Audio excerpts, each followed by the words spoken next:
Hello students, welcome to our new video. ഇന്ന് നമ്മൾ നോക്കാൻ പോകുന്നത് ഹാലോ ആൽക്കീൻസ് ആൻഡ് ഹാലോ അരീൻസിലെ കുറച്ച് ഇമ്പോർട്ടൻ്റ് ആയിട്ടുള്ള ഒരു സെക്ഷനാണ് അതിൻ്റെ ന്യൂക്ലിയോഫിലിക് സബ്സ്റ്റിറ്റ്യൂഷൻ റിയാക്ഷൻസ് എന്ന് പറയുന്നത്. ന്യൂക്ലിയോഫിലിക് സബ്സ്റ്റിറ്റ്യൂഷൻ റിയാക്ഷൻ എന്ന് പറഞ്ഞാൽ ഒരു ന്യൂക്ലിയോഫൈലിന് പകരം മറ്റൊരു ന്യൂക്ലിയോഫൈൽ വരുന്നതാണ് ന്യൂക്ലിയോഫിലിക് സബ്സ്റ്റിറ്റ്യൂഷൻ റിയാക്ഷൻ. ഓക്കെ, അപ്പോൾ അതായത് ഒരു ആൽക്കൈൽ ഹാലൈഡ് RX നമ്മൾ എടുക്കുകയാണെങ്കിൽ, ആൽക്കൈൽ ഹാലൈഡ് RX എടുക്കുകയാണെങ്കിൽ അതിൽ ഈ എക്സ് മാറി പകരം വേറൊരാൾ കയറി വരുന്നതാണ് ന്യൂക്ലിയോഫിലിക് സബ്സ്റ്റിറ്റ്യൂഷൻ. അപ്പോൾ ഹാലോ ആൽക്കീൻസ് രണ്ട് തരത്തിൽ ന്യൂക്ലിയോഫിലിക് സബ്സ്റ്റിറ്റ്യൂഷൻ തരും, രണ്ട് മെക്കാനിസം അതിന്. ഓക്കെ, ഒരു mechanism is SN1, that is ഇതിൻ്റെ ഫുൾ ഫോം എന്ന് പറഞ്ഞാൽ സബ്സ്റ്റിറ്റ്യൂഷൻ ന്യൂക്ലിയോഫിലിക് യൂണിമോളിക്കുലർ.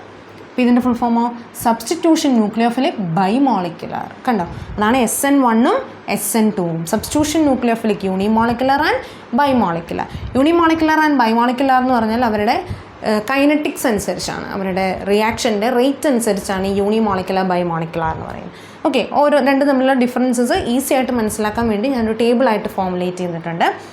അതിൽ നമുക്ക് ആദ്യം നോക്കാം. SN1 റിയാക്ഷൻ്റെ rate depends only on the concentration of alkyl halide. Alkyl ഹാലൈഡിൻ്റെ കോൺസെൻട്രേഷനെ മാത്രമാണ് ഡിപ്പെൻഡ് ചെയ്യുന്നതെങ്കിൽ it is called as SN1 reaction. പക്ഷേ SN2 നോക്കിയേ, rate depends on the concentration of both alkyl halide as well as the nucleophile. Substitute ചെയ്യാൻ വരുന്ന ന്യൂക്ലിയോഫൈലിൻ്റെ കോൺസെൻട്രേഷനും alkyl ഹാലൈഡിൻ്റെ കോൺസെൻട്രേഷനും രണ്ടും depend ചെയ്യുകയാണെങ്കിൽ it is called as bimolecular, that is SN2. Okay, ഇനി SN1 രണ്ട് സ്റ്റെപ്പിൽ നടക്കുന്ന പ്രോസസ്സായിരിക്കും, പക്ഷേ SN2 ഒറ്റ സ്റ്റെപ്പിൽ നടക്കുന്ന പ്രോസസ്സായിരിക്കും. അപ്പോൾ അവരുടെ മോളിക്കുലാരിറ്റി എന്താണോ അതിൻ്റെ എതിരായിരിക്കും അവരുടെ സ്റ്റെപ്സിൻ്റെ എണ്ണം എന്ന് ഓർത്തിരുന്നാൽ മതി. ഓക്കെ, SN1 ആണെങ്കിൽ 2 സ്റ്റെപ്പ്, SN2 ആണെങ്കിൽ 1 സ്റ്റെപ്പ്, അങ്ങനെ ഓർത്തിരിക്കുക. ഇനി SN1 ഒരു ഇൻ്റർമീഡിയറ്റിൻ്റെ പ്രൊഡക്ഷൻ ഉണ്ടാകുന്നുണ്ട്, ഇറ്റ് ഇസ് കാർബോകാറ്റോൺ. കാർബോകാറ്റോൺ ഇൻ്റർമീഡിയറ്റിൻ്റെ പ്രൊഡക്ഷൻ വഴിയാണ് SN1 നടക്കുന്നത്.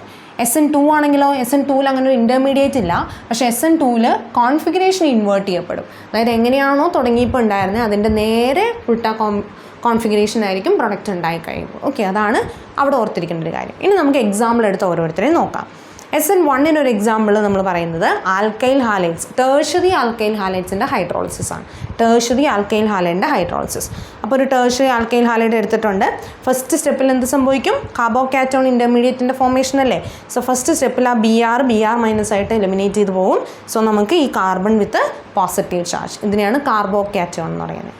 ഇതിപ്പോൾ ഏത് കാർബോകാറ്റോണാ? This is a tertiary carbocation. നമുക്കറിയാം കാർബോകാറ്റയോൺസിൽ ഏറ്റവും സ്റ്റെബിലിറ്റി ടേഴ്ഷറിക്കാണ്, ദെൻ സെക്കൻഡറി, ദെൻ പ്രൈമറി. അപ്പോൾ ടേഴ്ഷറി കാർബോകാറ്റയോണിന് സ്റ്റെബിലിറ്റി ഉള്ളത് കൊണ്ടാണ് ടേഴ്ഷറി ആൽക്കൈൽ ഹാലൈഡ് SN1 നടത്തിയത്. ഈ ടേഴ്ഷറി ആൽക്കൈൽ ഹാലൈഡ് ഒരിക്കലും SN2 നടത്തില്ല, കാരണം അവരുടെ കാർബോകാറ്റോണിനാണ് സ്റ്റെബിലിറ്റി. അപ്പോൾ അവർ കാർബോകാറ്റോണുള്ള മെക്കാനിസമല്ലേ ചൂസ് ചെയ്യുള്ളൂ. അതുകൊണ്ട് ടേഴ്ഷറി ആൽക്കൈൽ ഹാലൈഡ്സ് ആയിരിക്കും എപ്പോഴും SN1 തരിക. ഓക്കെ, അപ്പോൾ ഒരു ടേഴ്ഷറി കാർബോകാറ്റോൺ ഉണ്ടായി. ഇത് സ്ലോ സ്റ്റെപ്പാണ്. Slow step is also called as the rate determining step. Slow സ്റ്റെപ്പായിരിക്കും എപ്പോഴും ഒരു റിയാക്ഷൻ്റെ റേറ്റ് ഡിറ്റർമൈനിങ് സ്റ്റെപ്പ് എന്ന് പറയുന്നത്. ഓക്കെ, അങ്ങനെ ടേഴ്ഷറി ഉണ്ടാക്കി. ഇനിയോ ആ ടേഴ്ഷറി കാർബോകാറ്റോൺ വരുന്ന ന്യൂക്ലിയോഫൈൽ BR- മാറിയിട്ട് OH- കയറാൻ പോകുന്നത്. അപ്പോൾ BR- മാറി അവിടെ OH- കയറാൻ ആ കാർബോകാറ്റോണും OH- കൂടെ റിയാക്ട് ചെയ്യും, അല്ലെങ്കിൽ OH- അതിനെ അറ്റാക്ക് ചെയ്യും. സോ നമുക്ക് ആവശ്യമുള്ള സാധനം കിട്ടി. കണ്ടോ, ബ്രോമിൻ മാറി അവിടെ OH കയറി. ഇതാണ് അവിടെ നടക്കുന്ന മെക്കാനിസം. രണ്ട് സ്റ്റെപ്പാണ്. ഫസ്റ്റ് സ്റ്റെപ്പിൽ കാർബോകാറ്റോൺ ഉണ്ടാകുന്നു, സെക്കൻഡ് സ്റ്റെപ്പിലാണ് കാർബോകാറ്റോണിനെ ന്യൂക്ലിയോഫൈൽ അറ്റാക്ക് ചെയ്യുന്നത്. ഓക്കെ, റേറ്റ് ഡിറ്റർമൈനിങ് സ്റ്റെപ്പിൽ കാർബോകാറ്റോൺ ഉണ്ടാകാനുള്ള ആ റിയാക്ടൻ്റ്, അതായത് ആൽക്കൈൽ ഹാലൈഡ് മാത്രമേ ഇൻവോൾവ് ആയിട്ടുള്ളൂ. അതുകൊണ്ടാണ് rate depends only on the concentration of alkyl halide. Nucleophile ആ സ്റ്റെപ്പിൽ വരുന്നേ ഇല്ല, അതുകൊണ്ടാണ് ന്യൂക്ലിയോഫൈലിൻ്റെ കോൺസെൻട്രേഷൻ അവിടെ വരാത്തത്. ഓക്കെ, നെക്സ്റ്റ് രണ്ടാമത്തെ സ്റ്റെപ്പ് ഫാസ്റ്റാണ്. അപ്പോൾ അത് റേറ്റ് ഡിറ്റർമിനേഷനിൽ ഇല്ല, അതുകൊണ്ടാണ് അങ്ങനെ വന്നിരിക്കുന്നത്. ഇനി ലാസ്റ്റ് വന്നിരിക്കുന്ന പോയിന്റ് കണ്ടോ, ഈ ഏത് ആൽക്കൈൽ ഹാലൈഡ്സ് ആണ് SN1 കൂടുതൽ തരിക? ടേഴ്ഷറി ആണ് ഏറ്റവും കൂടുതൽ SN1 തരിക, ദെൻ സെക്കൻഡറി, ദെൻ പ്രൈമറി, അങ്ങനെയാണ്. ഇനി ഇവിടെ വരുമ്പോഴോ, ഇവിടെ നമ്മൾ എക്സാമ്പിൾ എടുത്തിരിക്കുന്നത് CH3Cl ആൽക്കലിയും തമ്മിലുള്ള റിയാക്ഷനാണ്. ഇവിടെ എടുത്തിരിക്കുന്ന എക്സാമ്പിൾ നിങ്ങൾ കണ്ടോ, പ്രൈമറി ആൽക്കൈൽ ഹാലൈഡ് എടുത്തത്. അപ്പോൾ നിങ്ങൾ എന്ത് മനസ്സിലാക്കുക? SN2 പെട്ടെന്ന് തരുന്നത് പ്രൈമറി ആയിരിക്കും, SN1 പെട്ടെന്ന് തരുന്നത് ടേഴ്ഷറി ആയിരിക്കും. ഓക്കെ, ഇത് ഒറ്റ സ്റ്റെപ്പിലല്ലേ നടക്കുന്നത്. ആ ഒറ്റ സ്റ്റെപ്പ് എങ്ങനെയാണെന്ന് നോക്കിയേ. ഒരു പ്രൈമറി ആൽക്കൈൽ ഹാലൈഡ് ഇങ്ങനെ കിടക്കുക, ഇതിലെ ഈ ക്ലോറിനെ മാറ്റി അവിടെ OH കയറുകയാണ് ചെയ്യേണ്ടത്. പക്ഷേ ഇത് ഒറ്റ സ്റ്റെപ്പിൽ നടക്കുന്നതുകൊണ്ട് തന്നെ എല്ലാം ഒറ്റയടിക്ക് സംഭവിക്കണം അല്ലേ. സോ ഈ കാർബണും ക്ലോറിനും തമ്മിലുള്ള ബോണ്ട് ബ്രേക്ക് ചെയ്യുന്ന അതേ സമയം തന്നെ ഈ കാർബണും OH തമ്മിൽ ഇപ്പുറത്തെ സൈഡിൽ കൂടെ ബോണ്ട് ഫോം ചെയ്യും. ഓക്കെ, അപ്പോൾ ബ്രേക്കിംഗ് ഓഫ് കാർബൺ ഹാലജൻ ബോണ്ടും ഫോർമേഷൻ ഓഫ് കാർബൺ ന്യൂക്ലിയോഫൈൽ ബോണ്ടും സംഭവിക്കുന്നത് ഒരേ സമയത്തായിരിക്കും. ഒരേ സമയത്ത് അത് സംഭവിക്കണമെങ്കിൽ ഈ കാർബണിൽ ഉള്ള സബ്സ്റ്റിറ്റ്യൂവൻസിന് സ്റ്റെറിക് ഹിൻഡ്രൻസ് ഉണ്ടാവരുത്. അതായത് ഇവിടത്തെ പോലെ അതെല്ലാം CH3 ആണെങ്കിൽ ഇങ്ങനെ ഫ്രണ്ടിൽ കൂടെ ബാക്കിൽ കൂടെ ഒരേ സമയത്ത് ഇറങ്ങിപ്പോകാനും കയറി വരാനും പറ്റില്ല. അതുകൊണ്ടാണ് ടേഴ്സറിക്കാർ ഇത് നടത്താത്തത്. മനസ്സിലായോ? ഹൈഡ്രജൻ ആകുമ്പോൾ ചെറിയ ആൾക്കാരല്ലേ, അവർക്ക് ഒതുങ്ങിയിരിക്കാൻ പറ്റും. അപ്പോൾ രണ്ടും ഒരുമിച്ച് നടക്കും. ഒന്നിൻ്റെ ബ്രേക്കിങ്ങും മറ്റേതിൻ്റെ ഫോർമേഷനും ഒരുമിച്ച് നടക്കും. ഓക്കെ, അപ്പോൾ അങ്ങനെ ഒരു ഇൻ്റർമീഡിയറ്റ് നമുക്ക് കിട്ടി. ഇനി ഈ ഇൻ്റർമീഡിയറ്റിൽ നിന്നാണ് എന്ത് സംഭവിക്കുന്നത്? ക്ലോറിൻ അങ്ങനെ തന്നെ ഇറങ്ങിപ്പോയി OHൻ്റെ ബോണ്ട് സ്ട്രോങ് ആയിട്ട് അവിടെ ഫോം ചെയ്തു. കണ്ടോ? അങ്ങനെയാണ് നമുക്ക് പ്രൊഡക്റ്റ് കിട്ടുന്നത്. അപ്പോൾ ഇവിടെ പ്രൈമറി ആണ് ഏറ്റവും കൂടുതൽ തരിക, ദെൻ സെക്കൻഡറി, ദെൻ ടേഴ്സറി. പക്ഷേ ഇവിടെ ടേഴ്സറിയാണ് ഏറ്റവും കൂടുതൽ തരിക. എന്തുകൊണ്ടാണെന്ന് മനസ്സിലായില്ലേ? SN1 ടേഴ്സറി തരാനുള്ള കാരണം ടേഴ്സറിയുടെ കാർബോകാറ്റോൺ ആയിരിക്കും എപ്പോഴും മോർ സ്റ്റേബിൾ.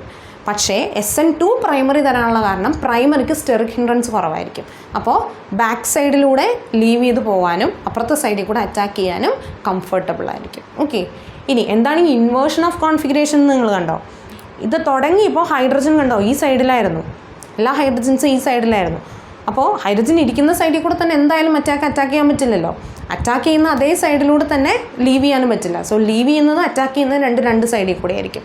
അപ്പോൾ ലീവ് ചെയ്തത് ഇതുവഴി, അറ്റാക്ക് ചെയ്തത് ഈ വഴി. എങ്ങനെയൊക്കെ പോയാലും റിയാക്ഷൻ കഴിഞ്ഞ് കഴിയുമ്പോൾ കോൺഫിഗറേഷൻ നേരെ തിരിയും. അതിനെയാണ് ഇൻവേർഷൻ ഓഫ് കോൺഫിഗറേഷൻ എന്ന് പറയുന്നത്. അപ്പോൾ SN2ൻ്റെ ഫലമായിട്ട് ഇൻവേർഷൻ ഓഫ് കോൺഫിഗറേഷനും SN1ൻ്റെ ഫലമായിട്ട് റിറ്റൻഷൻ ഓഫ് കോൺഫിഗറേഷനും ആയിരിക്കും. അതേ കോൺഫിഗറേഷൻ തന്നെ കിട്ടും, ഇവിടെ ഇൻവേർഷനും സംഭവിക്കും. ഓക്കെ, ഇതാണ് SN1 SN2 തമ്മിലുള്ള major differences and similarities. Okay, അപ്പോൾ ഇതൊരു ടേബിളാക്കി ഇങ്ങനെ തന്നെ പഠിക്കുകയാണെങ്കിൽ പോയിൻറ്റ്സ് ഒന്നും വിട്ടു പോകാതെ ഇതിൽ നിന്ന് എന്ത് ക്വസ്റ്റ്യൻ ചോദിച്ചാലും നിങ്ങൾക്ക് അതിനെക്കുറിച്ച് ഇലാബറേറ്റ് ചെയ്ത് എഴുതാൻ പറ്റും. ഈ എക്സാമ്പിൾ തന്നെ എഴുതണം എന്നില്ല. എക്സാമ്പിൾ എഴുതുമ്പോൾ ഒരു കാര്യം ശ്രദ്ധിച്ചാൽ മതി, SN1 ആണെങ്കിൽ ടേഴ്സറി എടുക്കാവുള്ളൂ, SN2 ആണെങ്കിൽ പ്രൈമറി എടുക്കാവുള്ളൂ. എന്നിട്ട് നിങ്ങൾക്ക് ഇഷ്ടമുള്ള ഏതെങ്കിലും ഒരു സബ്സ്റ്റിറ്റ്യൂഷൻ റിയാക്ഷൻ എക്സാമ്പിളായിട്ട് കാണിക്കാം. ഓക്കെ, കുറച്ച് ഇമ്പോർട്ടൻ്റ് ആയിട്ടുള്ളൊരു ടോപ്പിക്കാണ് SN1 SN2. മെക്കാനിസം ഫുള്ളായിട്ട് ചോദിച്ചില്ലെങ്കിലും അതിൽ നിന്ന് എന്തെങ്കിലും കുഞ്ഞു ക്വസ്റ്റ്യൻസ് ചോദിക്കാനുള്ള ചാൻസ് ഉണ്ട്. ഓക്കെ, അപ്പോൾ നന്നായിട്ട് പഠിച്ചു വെക്കുക.